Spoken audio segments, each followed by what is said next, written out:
Welcome back everyone to R2Kast number 13.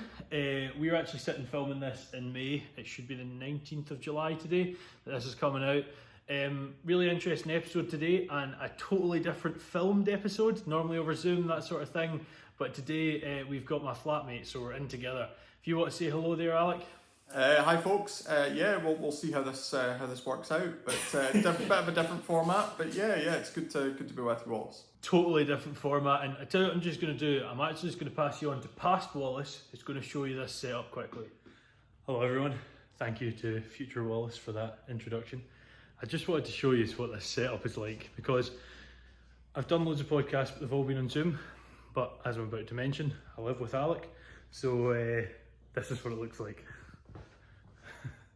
We've got the ironing board. Alec's recording device is my iPad on some chewing gum atop some Coke with some credit cards.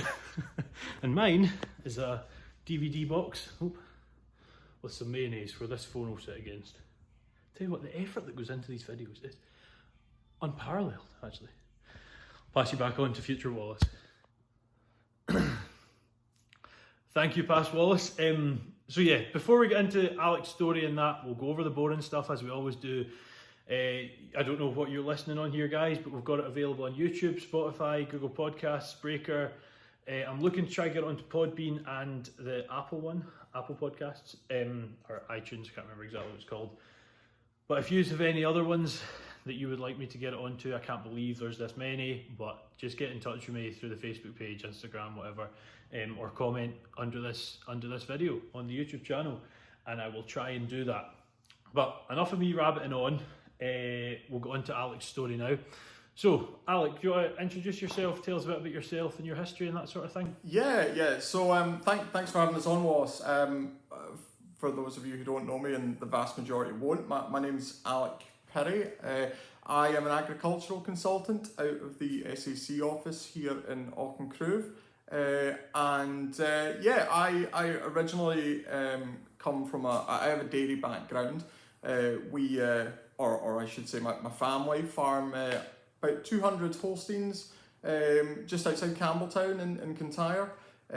We've got a couple of sheep as well. I'm sure we'll have more of a discussion, but I left the farm to come to uni. I always knew that I wanted to be a consultant of some kind or another. So came to what is now SAC Riverside here in Ayr. I spent 4 years here. I did a bit of chopping and changing. Again, we'll discuss that. And in late 2015, I joined SAC. I ended up here, there, and everywhere as well. So it's going to be good to chat it over with you.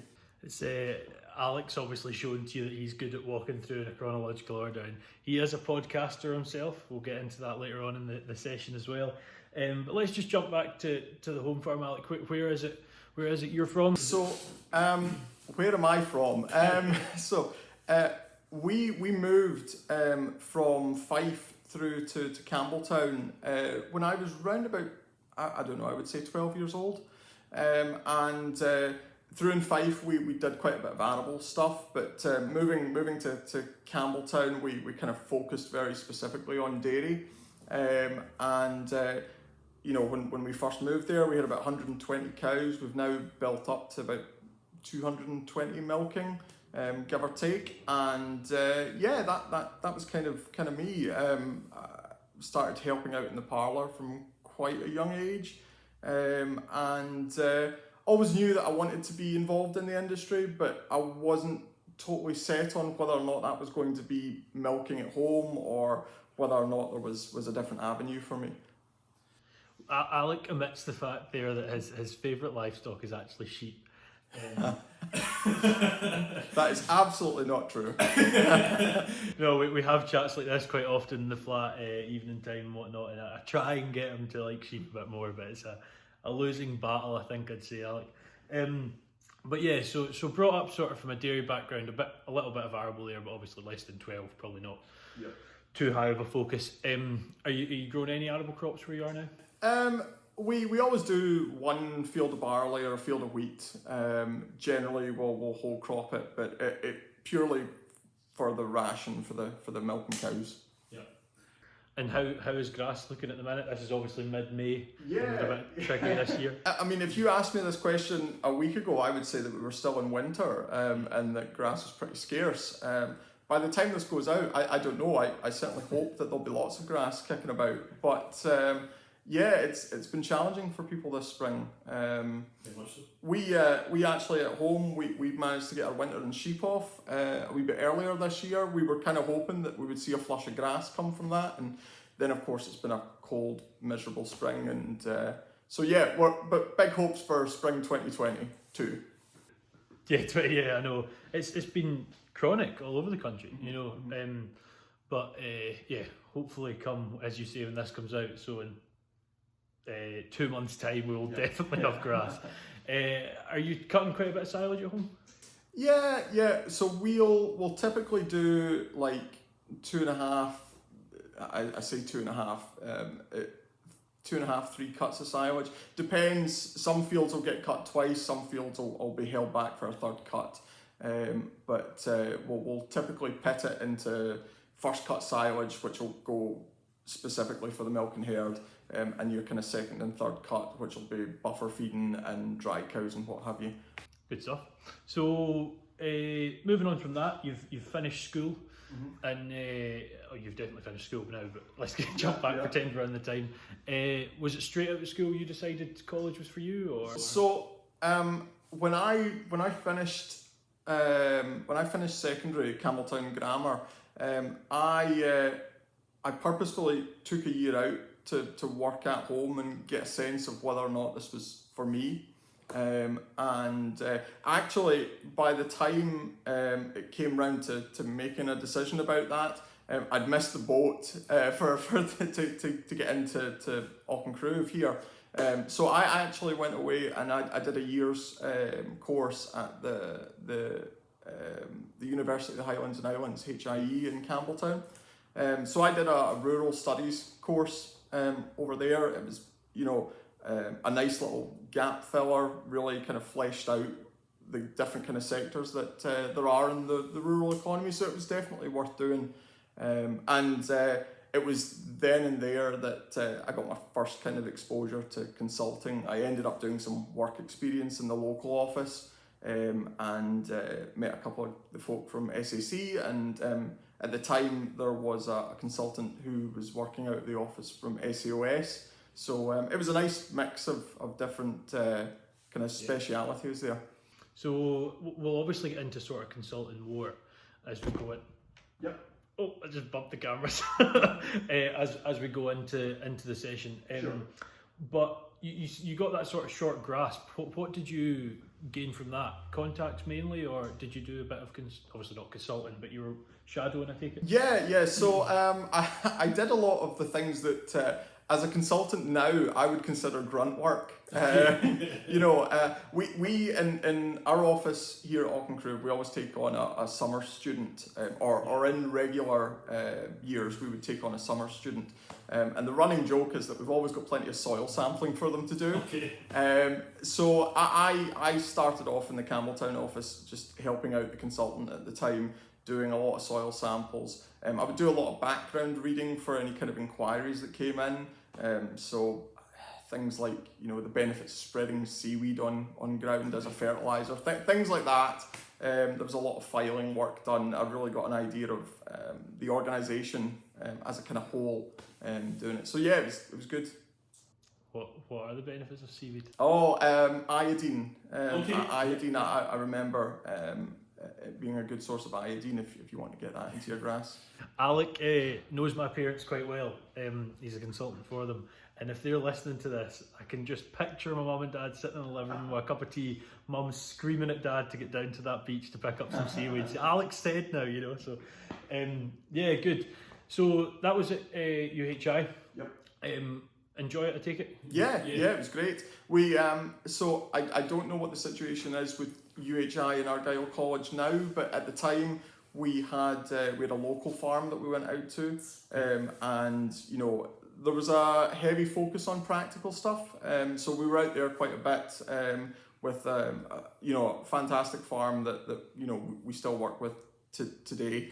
You know, a lot of time for them. I couldn't honestly tell you what they're doing now in HIE and the Argyll College, but yeah, it was a good experience. Was that an NC, a National Certificate? Yes. Yeah. So you finished that. You mentioned you went on to Riverside. Can you tell us a bit about that? Was that straight away? Was it finished the one in? Yeah. There was quite a fast transition there. I just kind of graduated and then immediately kind of jumped into Riverside.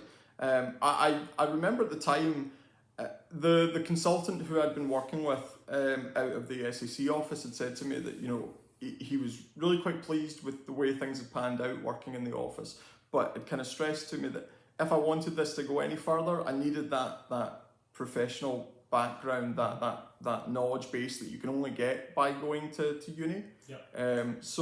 Yeah, it was very much encouraged by him.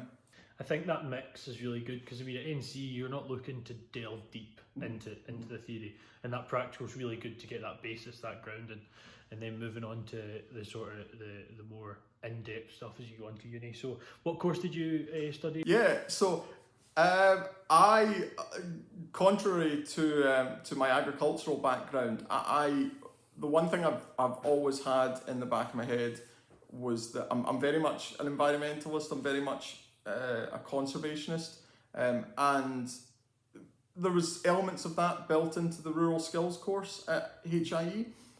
So when I initially joined SAC Riverside, I was studying countryside management. Okay. So yeah, that was my first year. I think we're sometimes quick to jump to the fact that, you know, farming in itself is a countryside management as well. So you just did first year there. Yes. What did that HNC in countryside management involve? So yeah, it was a very broad based approach to countryside management, but there were things like interpretation, understanding publicity around the countryside, knowing how signs work, very much operating like a countryside ranger kind of model.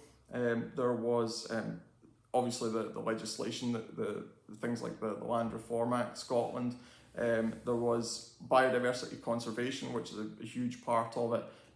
There was biology, soil science, but yeah, environmental issues. So yeah, a broad range of things that we covered. Did that by any chance include know the code, that sort of thing, or not? Yes. It did. Yeah. It's an interesting topic, that in general. You know, I personally don't know the full code. You know, but it's an interesting topic. So you've done countryside management for a year, and then you've decided to jump onto agriculture. Yes. Yeah. Can you tell us a bit about that? Maybe the decision involved. Yeah. So I very distinctly remember I spent my first year living with an agric student. Okay. And I having a dairy background, I kind of gravitated to the agriculture students quite well, or at least I hope I did. And I do remember that one of them in particular, at the end of our first year, three of us decided that we were going to live together, and one of them had more or less told me, you are going to go and speak to the module leader for agriculture. This is that you have to join us. It was definitely, in hindsight, it was the right move to make. But my countryside management background was very influential to the kind of stuff that I brought to agriculture itself as a course. And I like to think that I have one foot in both camps. And so you continued on to honours there then, yeah? Yes. Yeah. So you've mentioned that your sort of countryside management had an impact on how you sort of moved on with agriculture, which I think is great. You know, I think is the environmental side, maybe as first and second year ag students maybe don't get the grasp on that perfectly, and it's so important, and bringing that in sort of from a student perspective was probably quite good for the rest of the students, you know. But moving on to your fourth year, what did you focus on dissertation wise? You might not remember exactly, but so my dissertation was based on the overall efficacy of the Rural Priorities Scheme, which at the time was Scotland's environmental scheme, if you like. So my dissertation was an investigation as to how effective that was at increasing biodiversity on farm. And how was it? Good, bad? Yeah, it was interesting to do, and with hindsight, there are things that I would change. Were I able to go back and do it now? Frustratingly, I kind of felt that as soon as I'd submitted it, I want to go back and do that better. Like there are things there that I can improve upon. But the overall results were that rural priorities didn't, farms that were involved in rural priorities didn't necessarily have a higher biodiversity concentration than farms that weren't, which was counter to what I initially assumed the results would be, but that just led to a really nice discussion. So yeah. Definitely worth doing. Yeah, good. You've mentioned probably 4 or 5 times the word biodiversity. Now we're kind of already going off track here, Alec, but we talk about biodiversity quite a lot, and I don't want to say it's a buzzword because I don't think it is. But what's the importance of biodiversity? So I'm sure that some people will listen to this and will think that they can give a much better answer than I can, and maybe they will. So biological diversity or biodiversity is the interactions and the makeup of species and landscape features and their interactions. And from an agricultural perspective, that's hugely important. Yes, we all like to see a field of wheat or a field of barley, but if you don't have the bees to pollinate, then you're not going to get very far. I mean, yes, we all like to see grazed grass and grazing being done efficiently, but if you're grazing too tightly, you're not going to have the habitat there for your ground nesting wading birds, or there are lots of examples of that. Biological control of pests and diseases is really important. Having a healthy bat population can reduce fly strike instances in cattle. So it's about how we strike a balance, and there's certainly things that every farm can do to benefit biodiversity. And some farms do have a bit of a postcode lottery. There are some farms that are naturally going to be able to do more. It's just about finding what's appropriate for you. Yeah, good.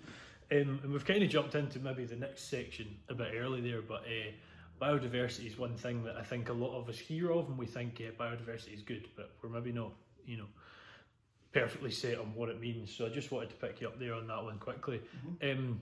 Jumping on now, you've finished your honours there then, so you've graduated, and Alec, much like Kirsty last month, and myself, for example, actually had a graduation, unlike a lot of unfortunate students this year and last year. So was that at Glasgow Uni? Yes, yeah, it was. Beautiful setting for it, isn't it? Yeah, it was great. It was tremendous. Yep. So you finished that sort of graduation time's done. What was next? Was it straight into a job, or? So I went home for a couple of months, but I was fortunate that, and I'll always remember this.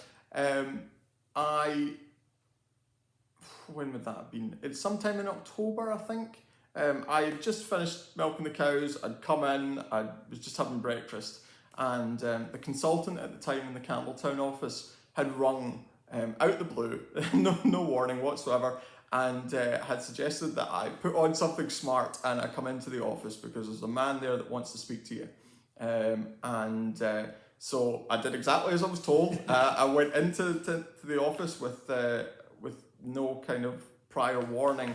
And at the time, SAC's North manager was there and sat down for a chat with him, and it turned into an impromptu interview, and I was encouraged to go up to the Inverness office to meet the team, quite a quick turnaround. We decided that I was going to take a position with them. There's almost a merit in that, not knowing you're going for an interview. It's great. There's not that added fear of, oh my god, I've got an interview today. It's just finish breakfast and head off. So you moved up to Inverness for that. Yep. Enjoy Inverness. So, had you been before, or? I had never been to Inverness before. Okay. I had no idea what I was doing. But yeah, it was great. I spent 3 years. I spent 3 years up there, and fantastic team. Really, really enjoyed it. Yeah, I have no hesitation saying that it was definitely worth doing. Yeah. Well, I mean, you now work in the air office, which we'll get into, but I assume the work down in air is quite dairy heavy. Mm-hmm. What was the sort of main enterprises ran up Inverness with? Yeah, so Inverness was a really interesting office for somebody with an environmental interest. I remember very early, I got very involved in what is now Scotland's environmental scheme, the Agri-Environment Climate Scheme. One of my first memories of the office in Inverness, I went into the office on the Friday before I was meant to start, just to meet the team again and pick up some stuff. And the administrator in the office at the time had printed off every single piece of guidance there was for the Agri-Environment Climate Scheme, bound it into a book and gave it to me. And that weekend I went home and I read it more or less cover to cover. And that was kind of set the tone for me. I also very early got involved in Farming for a Better Climate, which is an SAC initiative just promoting sustainable, carbon-friendly farming methods, and got involved in carbon auditing quite early. So that was, with hindsight, you can look back at that now and say that was a great thing to get involved in so early. Yeah, absolutely. And was it mainly beef and sheep up there? Yes. Yeah. A lot of arable actually. The Black Isle is famously very good for arable. But yeah, I would say the majority beef, sheep. A lot of crofting. The office, so all of the offices in SAC have a kind of area in which they cover. And the Inverness office kind of went, from Nairn in the east all the way to the west coast, and then kind of down to Newtonmore in the south, and north to the Dornoch Bridge. So a huge area, a kind of very diverse range of farms. I know we've got quite a lot of listeners in the Smallholders Association, and the reason I'm saying this is you mentioned crofting there. Yeah. We've all heard the word croft, whether it's the drink or as a croft, we think of a small farmhouse, 2 chickens, and a garden. Yeah. It's not necessarily what a croft is. Could you tell us a bit about a croft and what it means? I'm not as deeply involved in it as some of our more northern and western offices will be, but yeah, crofting generally is a lot of people. Well, I think one of the misconceptions with crofting is that it's generally small scale, and that's absolutely true. But it's not a requirement for crofting. So any land in Scotland that is within Crofting County can technically be created as a croft and managed as a croft. And really, the way I describe it to people is that every business that is registered with Scottish Government is answerable to the Rural Payments Inspection Division.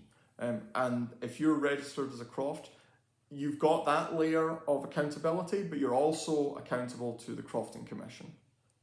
So that's one way to look at it. And the basis of the Crofting Commission and Crofting County in general is to retain that element of land-based heritage that comes along with crofting practices, and to maintain and restore those practices in areas where more conventional, more productive methods of agriculture either are replacing those skills or are not practical.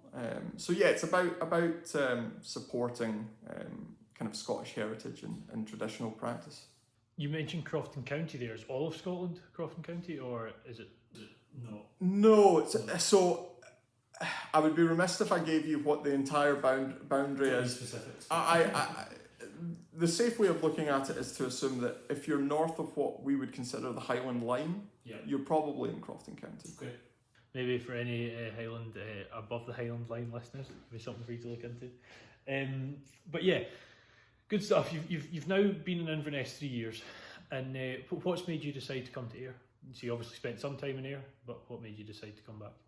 So, whilst I really enjoyed my time in Inverness, but there are two factors that when I think about the decision to move that always come back to me, and the first one being the snow. Like, you have no idea how much snow they get until you actually live there. Campbelltown sits pretty much on the Gulf Stream. I mean, we have palm trees in our garden, and we get snow maybe once in 10 years. And that was a really hard adjustment. And some people in the north might be laughing at me, but it took a lot of hard work to get used to that. And the other thing was I'm very much a home bird, and I really felt at home here in Ayr. My kind of long-term plans, obviously aspirational, were to be a consultant, and I always saw myself being a consultant in the Southwest. Obviously I really enjoyed my time in Ayr. I have some tremendous friends here in Ayr, but I really felt like I should be back in the Southwest. And you know, there are just no dairy cows in the north either. That's another big thing. I think during my time in Inverness, we had maybe 6 dairy farms that were affiliated with the college or SAC, and like I say, crofting's not my thing either. So I think there are certainly some advisors in the north who were quite happy to see me come south. But no, I mean, I think I had my stamp on the Inverness office. They were doing some really interesting stuff. I'm still in regular contact with a lot of them. So nothing against them, but no, Ayr's definitely where I'm meant to be. I personally love snow, but I mean, talk about a flex, palm trees in the garden. Yeah. I do remember in uni, there were a couple of us, we had this idea that we would have our own consultancy one day, or that we would all work for SAC. Okay. And that kind of, I hesitate to call it a kind of dream, was that we would all manage different offices here in the Southwest. So yeah, for a lot of reasons, I think Ayr just made sense for me. So you came back to Ayr, how long ago was that then? So I came back to Ayr in January 2019. 2019, okay. Yeah. So about a year before the world fell apart. Yeah, that's right. Yeah. What's your sort of position in Ayr? So I'm a general consultant with the SAC Ayr office, and you know, we have a couple of members of junior members of staff. We have obviously the office manager, who's also the regional manager. Ayr in itself is quite a big office, and there are, you know, quite a range of specialist teams that are also there. We have the environments team, farm accounts, the forestry specialist is there, the beef specialist is there. So yeah, there's a lot going on. Yeah. And what does a day in the life of Alec involve then? I assume it differs often. Well, I know it differs often. Yeah. So the areas that I typically cover within Ayrshire are Arran, the Isle of Arran, and I deal an awful lot with a lot of dairy producers, particularly around about Kilmarnock. So if I'm not on the boat to Brodick, I'm probably kicking around about Kilmarnock somewhere.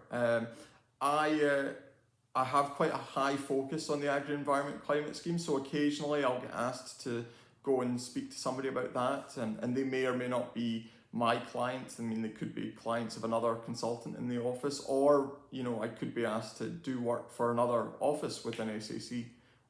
So yeah, there's a lot moving about. He talks about Arran a lot, obviously. As you guys know, I'm from Arran, and he speaks very highly, as most people do, must be said.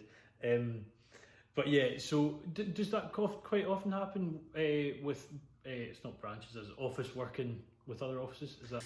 Yeah. I would say yes. Yeah, it obviously depends on the consultant and what skill set they can bring to things.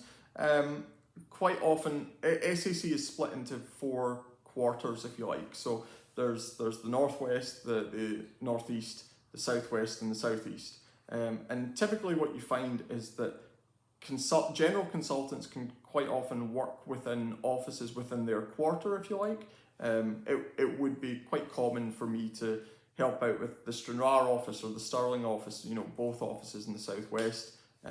Obviously, coming from Campbelltown, I'm quite happy to help out there as and when they need it.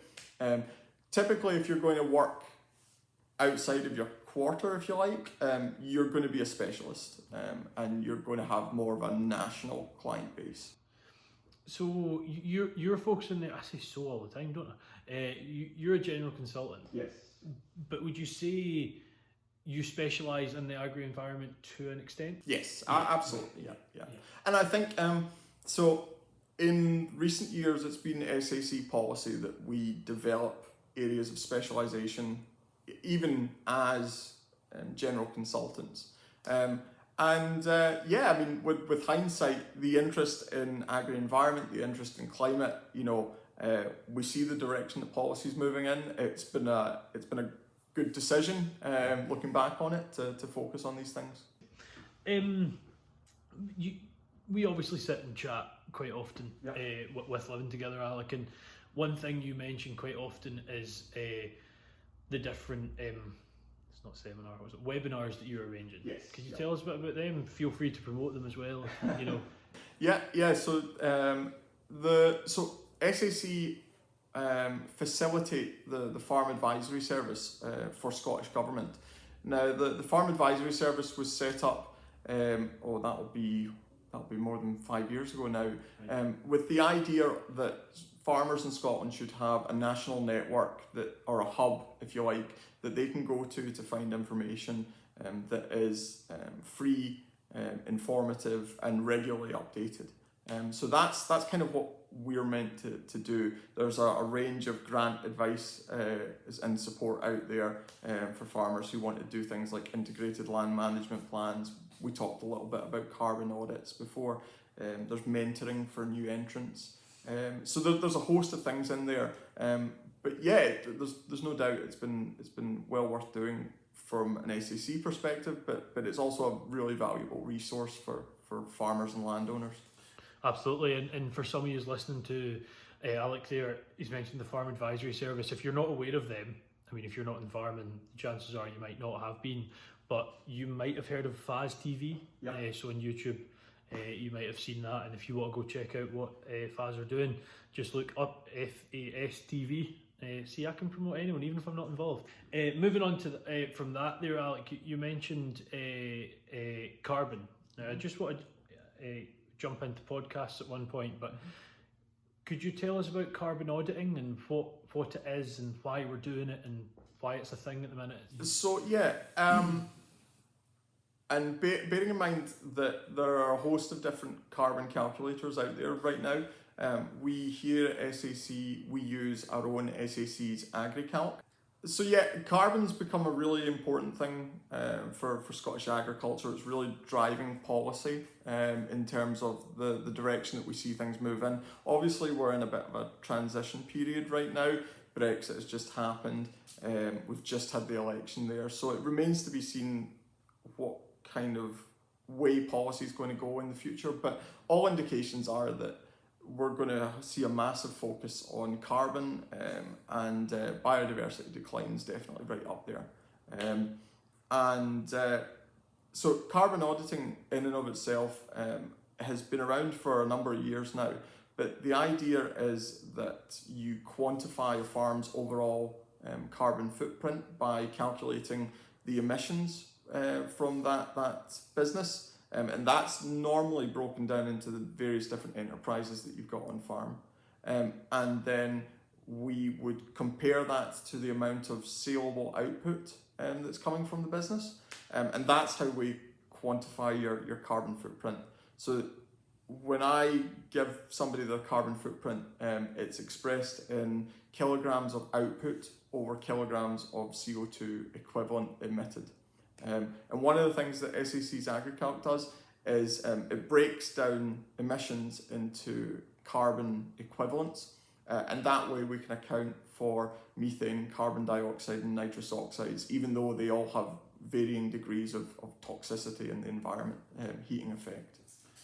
So, is in an effort to not offend any with the practices we're about to mention, is there any agricultural practices that are notably worse and any that are notably better, just in general? So it really depends on how you're going to view the results of the carbon audit. There's no question in my mind that your dairy units typically have the highest emissions, as a kind of generalization. However, that's counterset by the fact that they, by and large, have huge output to offset those emissions. And then when you look at your kind of more traditional beef and sheep unit, they obviously have, depending on how you farm, a much lower set of emissions, but also have typically much lower levels of output. And then arable is kind of an anomaly because you can treat arable as, there are units that are designated as arable, and that's what they do. But when you throw in arable into what we would consider a dairy enterprise or a beef and sheep enterprise, that can have wildly dramatic effects on the carbon footprint of that business. So for the most part, when including output and emissions, if you're saying, for the most part, in general, a dairy farm's going to be producing more emissions, but also they're going to be producing a more of a product. But then in the beef and sheep case, both of those figures are smaller. Are the offsetting, so a large emissions offsetting a large product, or the other way around, sorry, and small of the same thing, are they coming to a similar, what would be the statement, emissions per kilo of produce? I would suggest that dairy typically has a smaller carbon footprint than your traditional beef and sheep unit. So just as a broad generalization, the average dairy footprint right now, I would think, will be somewhere in the region of 1.5 kilograms of CO2 per kilogram of output. Okay. Whereas a crossbred flock on LFA grounds, you're probably looking at somewhere around about 30 to 35 kilos of carbon per kilogram of output. And for beef, it will be somewhere between 30 and 40, I would think. Right, okay. Interesting stuff. So now that Alex told us dairy's better than sheep again, it's really important, and this is something that I think we're only just starting to realise, is that a carbon efficient business is not necessarily the most biodiverse. Okay, yeah. So while dairy farms typically have lower carbon footprints, they also don't have anywhere near the natural capital that a less favoured area beef and sheep unit would have. So you only really have to think about it like this. I mean, how many beef and sheep units will have a big scalp of hill that's a designated nature site, where they have like a summer hill grazing plan in place for the benefit of, let's take Arran as an example. Hen harrier is really big over on Arran. Whereas at home, we are grazing every blade of grass within an inch of its life, and it's great from an efficiency perspective, but for biodiversity, it's pretty poor. And I suspect that were we in a position to audit biodiversity and put a number on that in the same way that we are with carbon, the results would look wildly different. That could be quite interesting. I wonder if there's scope for that.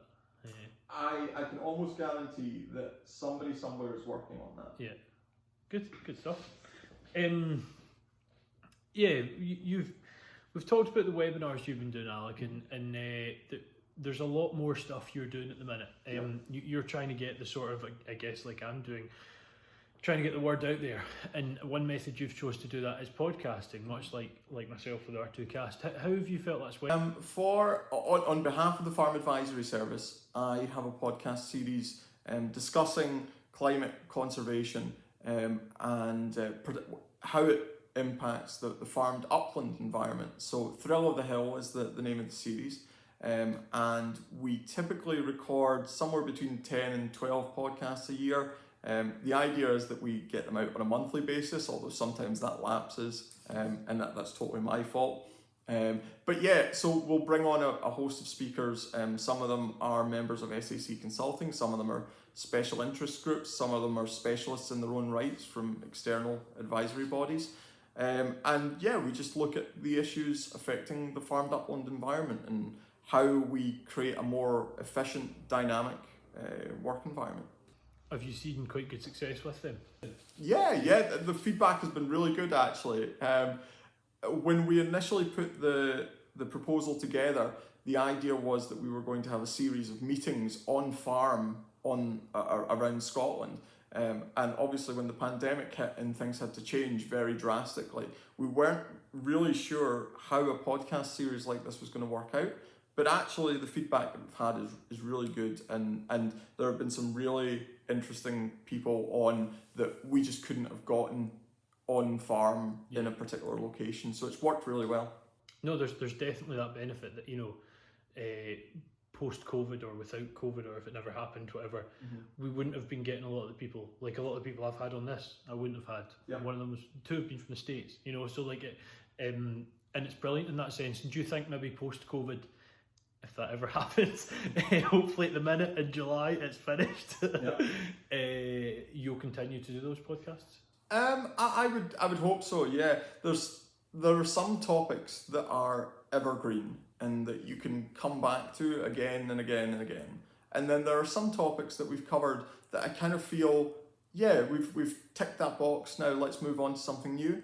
But I would like to think that Thrill of the Hill will continue post 2021. Good stuff. We've kind of, I'm pretty bad for this. You guys that listen to me constantly, I try and keep it in an order, but I get excited and I hear a word and I'm like, oh, let's talk about that. One thing I wanted to ask you about, Alec, a pretty large part of your job, and you only really fully finished them a couple of days ago, was IACS. Yes. That's quite a big part of your job, I understand. Could you tell us a bit about that? What does it stand for? What does it involve? That sort of thing. So IACS stands for Integrated Administrative Control Systems. And IACS is really the name for the broad initiative itself. What we do when we complete the application forms themselves is we refer to them as the single application form. And the idea is that it's essentially an annual census of the land that you have. You declare that you're undertaking productive agricultural activity, and you provide stock numbers for farms that have a high cropping component. You might have to declare areas for set aside or what we would class as ecological focus areas.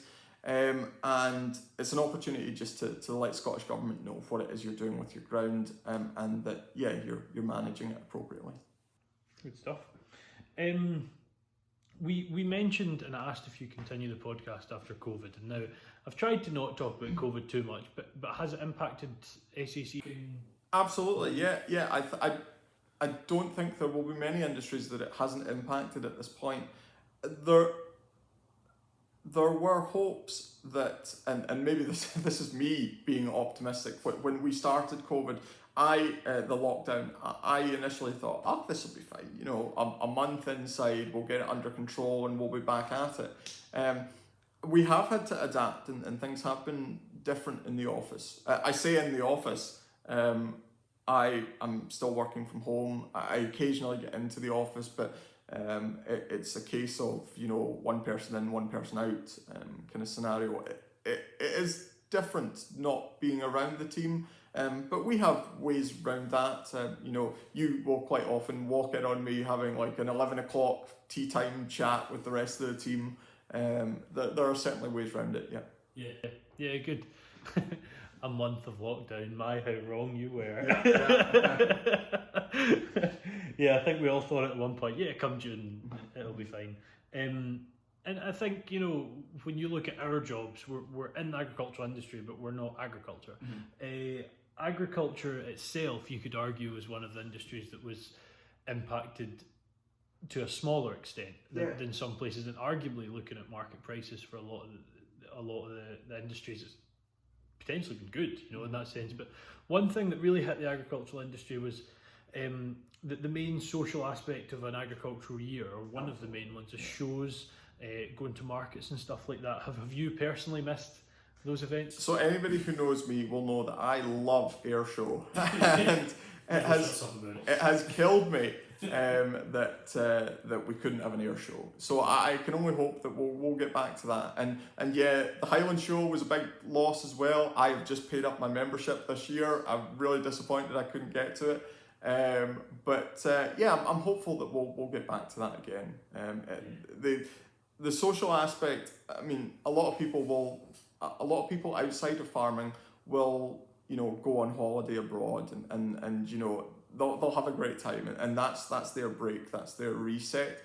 And for a lot of people in farming, you know, it can be a lonely job, it can be a challenging job, and you know, those 4 days for the Highland Show, it's a good chance to unwind and yeah, just have a good time, reconnect with people that you maybe haven't seen in a long time. And I'm sure there will be a lot of that to come post-lockdown. Yeah, absolutely. I think it's going to be good fun. What about markets? You a market goer? I appreciate a market, but I wouldn't describe myself as a market goer. I mean, prices are tremendous right now. And I remember even post-Brexit, we all thought, or, you know, we were all being told that markets are going to crash, that this is going to be a disaster. And there are certainly challenges. But, you know, you look at how beef is doing right now, how lamb was doing, particularly through the summer last year. Prices have held up. I mean, the dairy industry has its challenges as well, but it's not bad by any stretch of the imagination. Yeah, it's interesting because agriculture is one of those industries where, in many instances, you're dealing with livestock.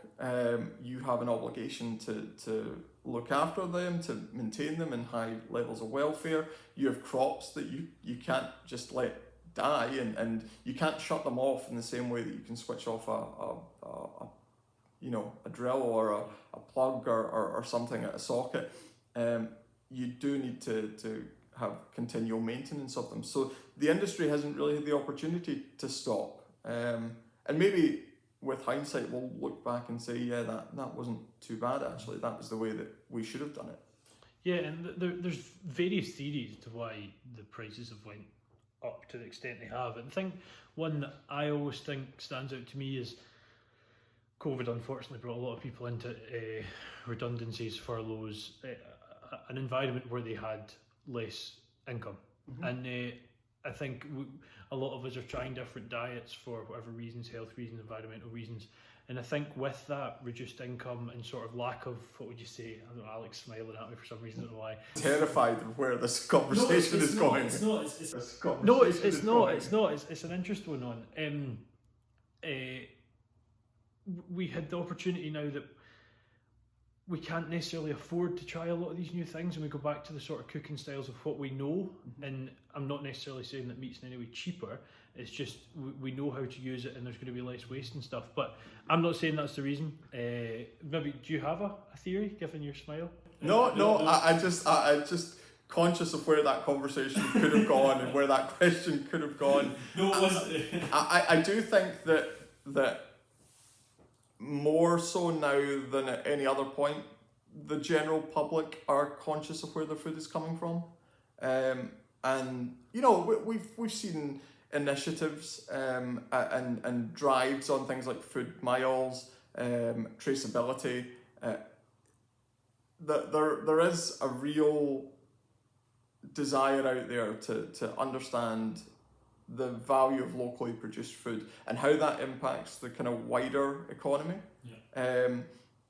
So yeah, I view that as only a positive thing. At the same time, we need to be mindful that there are other countries out there that are doing some pretty terrific stuff.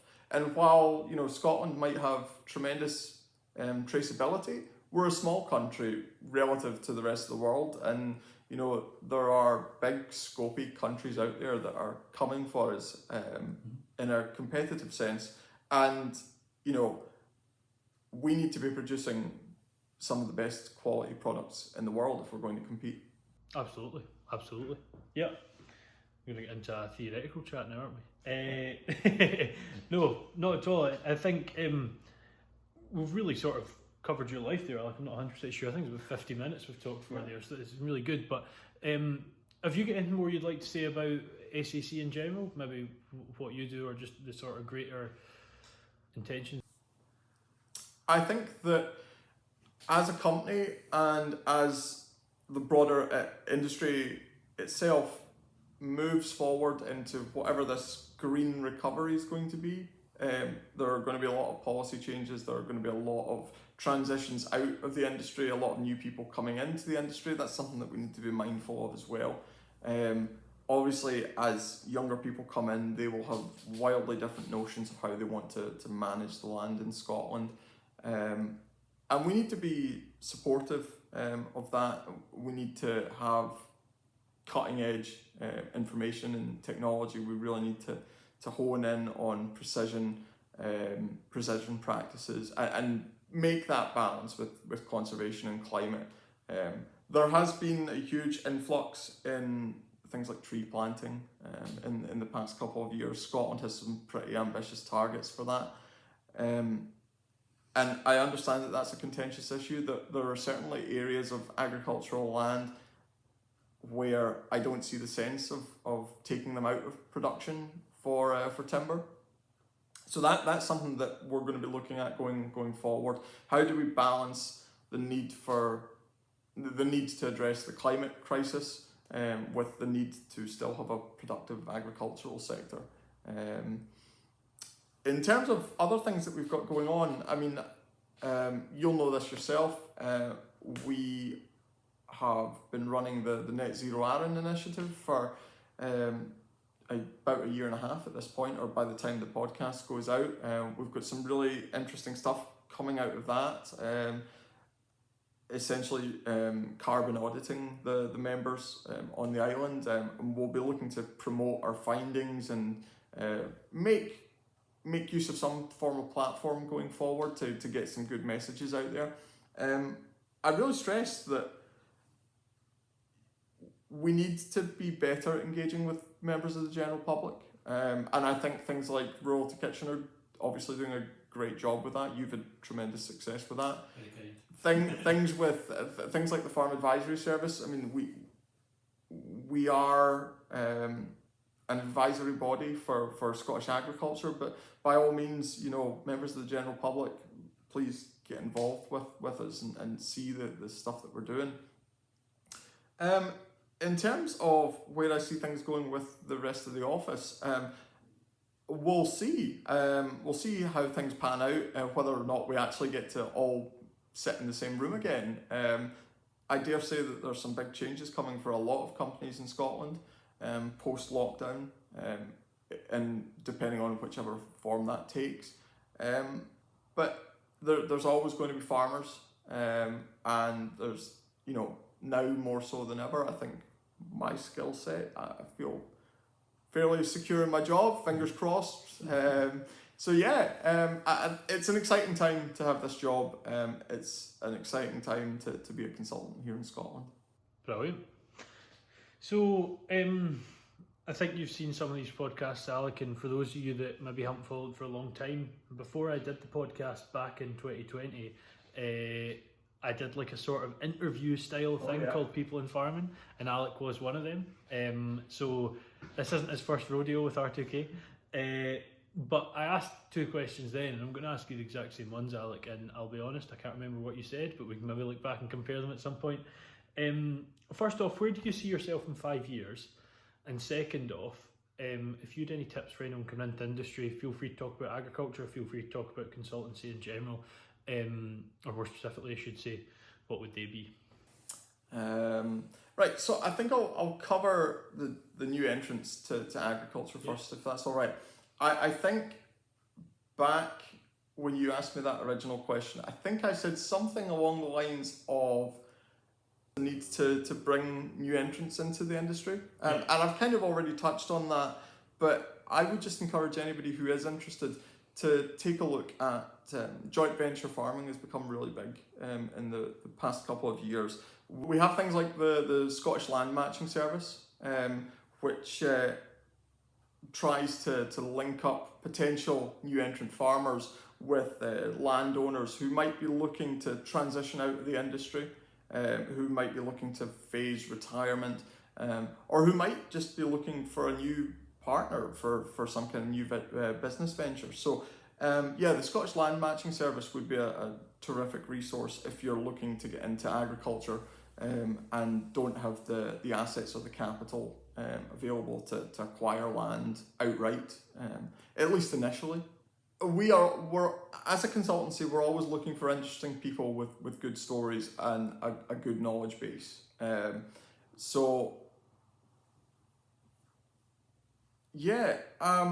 Just make yourself known. I mean, doing things like this is a great way. I mean, when I say this, I mean R2K. You know, having that that I was going to say notoriety. That's not necessarily the right turn of phrase, but not necessarily the right turn of phrase. But having a platform like this where you can put across your ideas, articulate them really well, communicate really well. I think being able to demonstrate that and know that you're speaking to a real person and that they've got their own experiences as well. As a consultant, one of the things that I try and stick to is the idea that I'll never tell somebody to do something that I wouldn't do myself in that situation. It's just about being authentic, if you like, and like I say, having the knowledge basis to back up what it is you think is a good idea. And the other thing would be, where do you see yourself in 5 years? To be honest, I see myself very much as I was going to say a one-trick pony. That's not how I see myself. But I have a very defined skill set as a consultant, and I'm very fortunate that as policy moves forward, I see it becoming more and more relevant.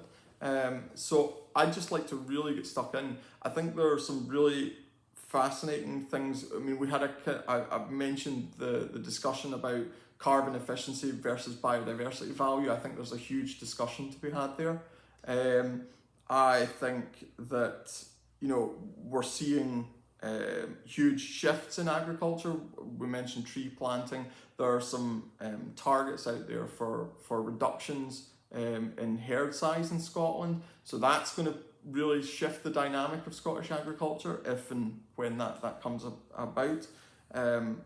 Scottish Government and SEPA just had their consultation out for changes to slurry, waste management, silage stores. This spring, we've been doing a bit of work with Farming and Water Scotland on that, a webinar series to promote those changes. There's a lot of things coming down the pipeline with regards to the farmed environment that we really need to keep on top of, and I'll be happy if I'm here just contributing to that. Hopefully it's not slurry going down that pipeline. Thank you very much, Alec, first off, for coming on. I appreciate that.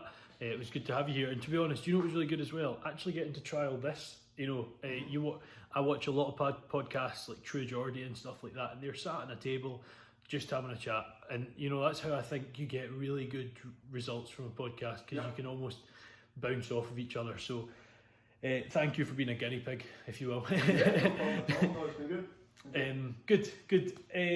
Do you have links, Alec, to your podcast? So I would simply say that anybody interested in checking out what we're doing with Thrill of the Hill can find it on the Farm Advisory Service website.